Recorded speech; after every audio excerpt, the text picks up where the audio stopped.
Bonjour à tous, aujourd'hui nous allons essayer de battre Elani, classée 400 points Elo. Donc elle est très forte, elle a 400 Elo, mais on va pas se laisser démonter, on va quand même essayer de la battre. On va lui faire un petit coup de E4, comme ça on prend le contrôle du centre et on va pouvoir rapidement développer nos pièces. Alors ici elle fait E6, ça s'appelle la défense française. Elle nous laisse prendre le centre, donc on va jouer D4, normal. Et là, elle nous fait D5. Alors, ici, là, ça s'appelle euh, la française, en fait. Bon, là, on est même dans la partie française. Mais ici, en fait, les blancs ont plusieurs options. C'est-à-dire que leur pion est attaqué. Alors, il y a plusieurs options. Soit on prend, dans ce cas-là, les noirs reprennent. Soit on pousse. Donc, la prise, ça s'appelle la variante d'échange de la défense française. Si on pousse, ça s'appelle la variante d'avance. Et si on protège, ben, c'est la variante la plus normale. Ici, et en D2, ça s'appelle la variante. Je crois que la variante Tarash. Bon, moi, je vais juste le mettre en C3, normal. Et maintenant, elle développe son cavalier en F6. Donc pour l'instant, elle joue très bien. Et elle attaque une seconde fois mon pion. Donc maintenant, il faut que je prenne une décision. Soit il faut que je le reprotège, soit il faut que je l'échange, soit que je le pousse. Alors moi en général dans cette situation, je pousse, mais on pourrait aussi faire le coup fou G5 pour clouer le cavalier. Je vais vous montrer fou G5. Ici en fait je cloue le cavalier, c'est-à-dire que si elle bouge son cavalier ici, je vais pouvoir manger sa dame. Du coup c'est pas une très bonne idée pour elle de bouger son cavalier. Du coup elle joue fou E7, maintenant c'est plus très grave si elle bouge son cavalier parce que je mangerai que son fou et elle pourra me le remanger. Du coup ici je vais jouer E5, comme ça j'attaque son cavalier, je le force à bouger. Et je vais peut-être pouvoir échanger les fous. Et en réalité je crois que c'est une assez bonne chose pour moi.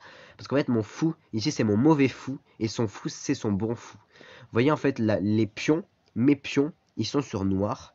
Du coup mon mauvais fou c'est le fou noir. Parce que s'il est ici par exemple, il est bloqué par mon pion. Alors que son fou lui, il peut être là, il peut être sur n'importe quelle case et il ne sera pas gêné par ses propres pions. Du coup ici c'est une bonne chose d'échanger les fous, donc je vais échanger les fous. Et là elle fait une énorme gaffe, qui lui coûte tout simplement la partie, là c'est clairement terminé. Ici il aurait fallu reprendre mon fou avec sa dame, ou à la limite avec le roi, mais au lieu de faire ça, elle donne sa tour et sa dame à la fois.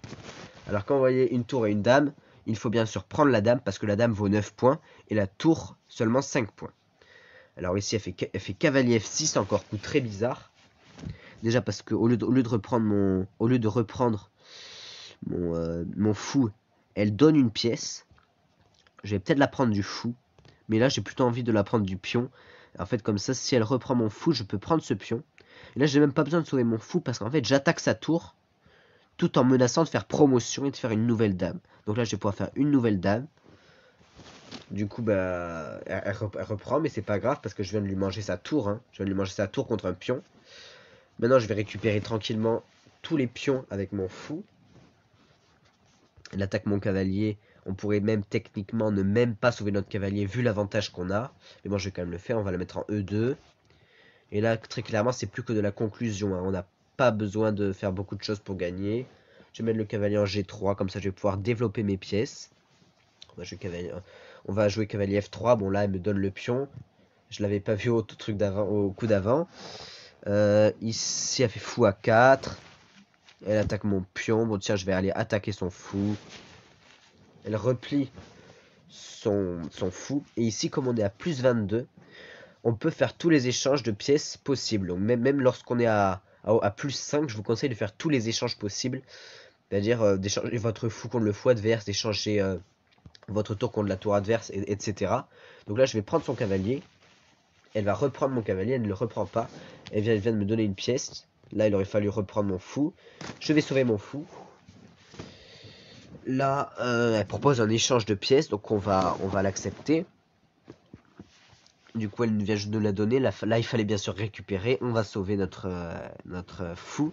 Bon, à noter que ici, bien sûr, le plus intéressant, c'est de développer ces pièces le plus rapidement possible. Mais comme elle me donne des pièces, ben, je les prends.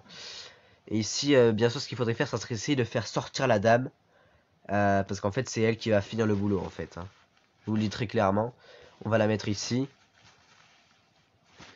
On va la mettre ici. Et voilà, échec et mat. Alors, je sais très bien que j'avais un échec et mat plus rapide, mais je voulais éviter de sortir la dame. Je voulais plutôt vous montrer simplement qu'il faut faire des échanges. Là, par mat en 5. Vous voyez, ici, il fallait faire dame D2 pour justement commencer à amener la dame là-bas. Là, le meilleur coup pour les noirs, c'était roi F8. Dame G5. Donc là, il devait faire tour A7. Là, je faisais fou D6 échec. Roi E8. Oh, c'est quand même assez long. Cavalier E5. Fou prend C2. Et là, on peut faire cavalier G7 mat. Ou dame G8 mat. Ok, donc les principales erreurs qu'elle a faites. Alors, généralement, quand on a les blancs, on a un très léger avantage. Donc c'est bien généralement d'avoir les blancs. Bon, c'est pas fini, bien sûr, si vous avez les noirs. Pas du tout. Mais du coup, bon, la défense française, normal. Voilà, fou G5, c'est très bien ce que j'ai fait apparemment ici. Et bon, vous voyez que j'ai toujours un léger avantage, mais ça c'est à cause de... Pour l'instant, c'est à cause du fait que j'ai les blancs. Et là, c'est sa première grosse erreur. Quand je prends son fou, il fallait faire dame prend E7. Ou même roi prend E7, même si roi prend E7, c'est assez mauvais parce que ça déroque le roi. Mais là, elle a joué un coup très très bizarre. Tour F8. Du coup, ben, je prends sa dame. Elle donne le fou.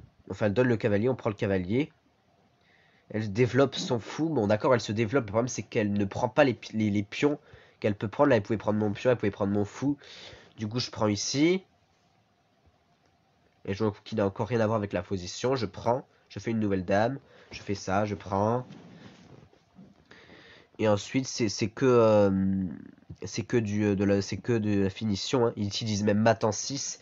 Mais là, ce qu'il me conseille de faire, oui, c'est de faire dame prend. Je sais même pas pourquoi j'ai pas fait dame prend ici. J'avais même pas vu qu'il y avait ma dame.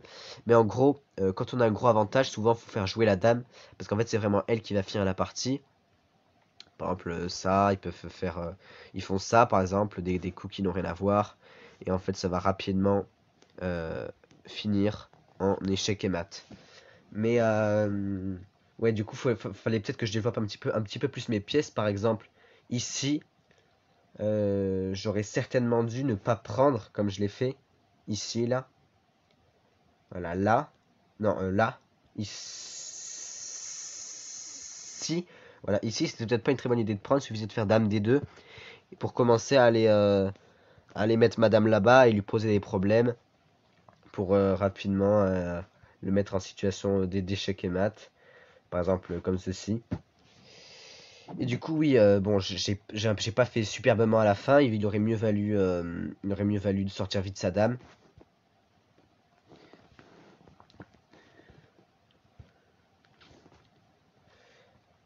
Mais bon, voilà, j'espère que cette partie vous aura plu. J'espère que vous avez été impressionné par le niveau d'Elena. Oui, c'est bien ça son nom.